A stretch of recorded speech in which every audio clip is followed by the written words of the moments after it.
Napakawalang iya mo! Buti ko na ibigay ang virginity ko sa'yo! Paano kung binigay ko yun sa'yo, ha?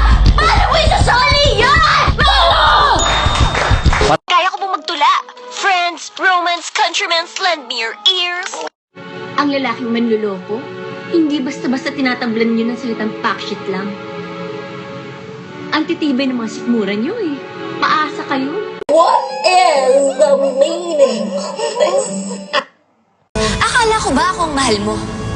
Mahal kita pero bilang kaibigan lang. My best friend is not a pig!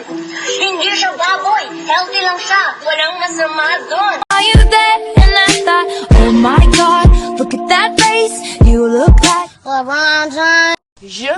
Je M'appelle. m'appelle. Great. Okay, faster. Je M'appelle. m'appelle. Je m'appelle. Mais poupou! Oh my god, like, where is my Starbucks?